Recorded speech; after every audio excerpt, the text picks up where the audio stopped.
Salut tout le monde, c'est Raito, on se retrouve pour la review du chapitre 125 de Fairy Tail, la quête de 100 ans, un chapitre très cool, tu vois. Pas un chapitre non plus de fou malade, on a vu mieux dans la quête de 100 ans, mais par contre très bon quand même, avec surtout la fin qui était vraiment très intéressante. Donc on va parler de tout ça, like, partage, abonne-toi si tu aimes Fairy Tail, voilà, cette chaîne est faite pour toi. Ici on est des gros fans des œuvres de Mashima, de Fairy Tail, tout ça.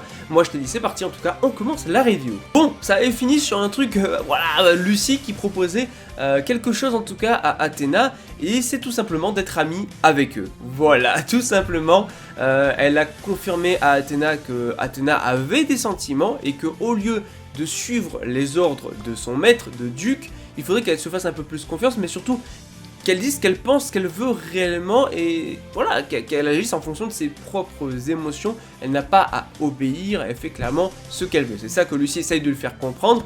Et Athéna, tu le vois, elle n'est pas méchante en soi, c'est-à-dire vraiment elle est un peu neutre en fait, elle est un petit peu neutre. Mais là, comme voilà, elle a vu que Lucy lui expliquait justement qu'elle avait des sentiments, elle c'est ce qu'elle recherche, d'avoir des sentiments, et Lucy lui a fait comprendre qu'elle en avait. Donc déjà, ils n'ont pas de raison de se battre et tout. En plus, ils ont le même objectif, puisque en soi, elle veut vaincre Lucy, enfin même toute la team veut vaincre les 5 dieux dragons. Athéna, la base est faite pour vaincre les 5 dieux dragons. Donc, il n'y a pas besoin de se battre dans tout ça, et finalement, ils peuvent juste être amis. Mais bon, on reparlera de Athéna un petit peu plus tard, parce qu'on va passer un petit peu sur Erza, Minerva et Djellal. Alors, on retourne sur les sœurs Signario avec Eni ainsi que Rousseau.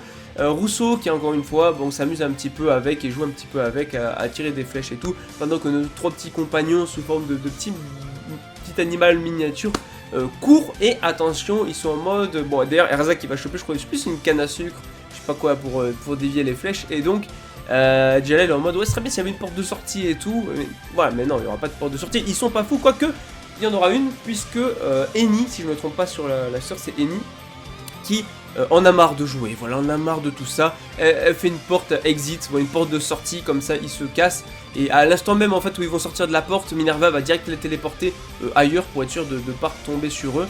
Et voilà, ils s'enfuient tout simplement parce que Eni en avait marre de jouer, voilà, elle en a marre, elle s'ennuyait tout simplement, et faut savoir que ils s'en foutent, parce qu'en fait, ok, ils recherchaient des mages de Fairy Tail, mais ils avaient pour objectif de capturer les mages de Fairy Tail, mais parce que les mages de Fairy Tail avaient des Dragon Slayers, soit des personnages qui avaient des pouvoirs de dragon, de chasseurs de dragons. Or, ils ont bien vu que ni Erza, ni Djellal, ni Minerva n'avaient de pouvoir de Dragon Slayer. Donc, en fait, Eni a perdu patience, elle s'est complètement désintéressée d'eux, et ça ne servait à rien de les tuer ou autre, elle s'en fout juste, de toute façon.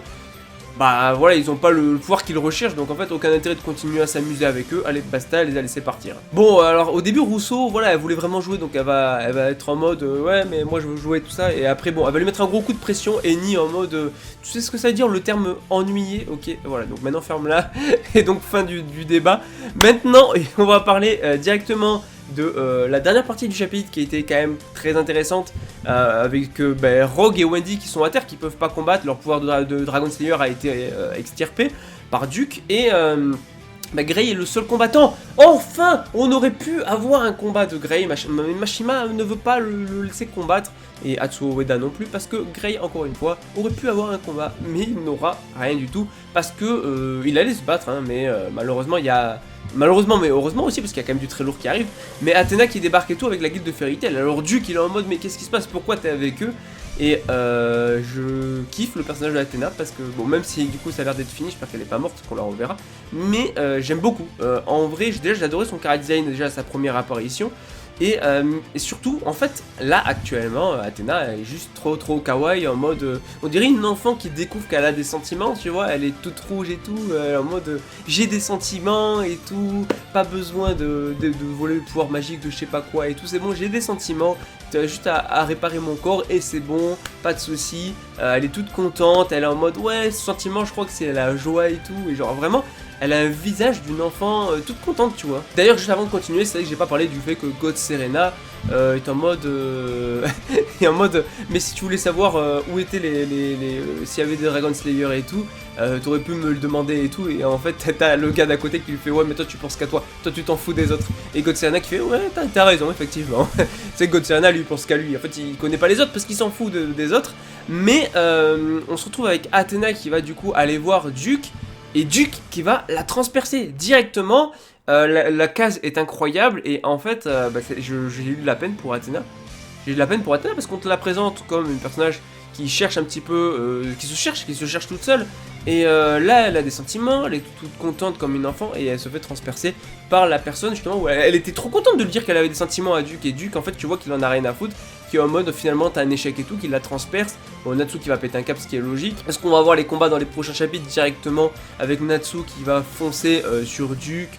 Est-ce qu'il va y avoir des combats contre God Serena? Est-ce que du coup Grey, imaginez genre, parce que bon les deux autres randoms à la limite on s'en fout, mais imaginez Natsu contre Duke et Grey contre God Serena, ça serait juste ouf, vraiment ça pourrait apporter de très très beaux combats, ou bien il n'y aura pas de réel combat, il va se passer un truc qui fait que voilà, mais puis il y a les sœurs Signario qui ont fini leur combat avec Erza et tout, puisque du coup elles se sont ennuyées, donc ils vont peut-être se pointer aussi, mais c'est ouf. C'est ouf et j'ai trop de peine pour Athéna. En tout cas, voilà, moi c'est un chapitre que j'ai adoré, encore une fois.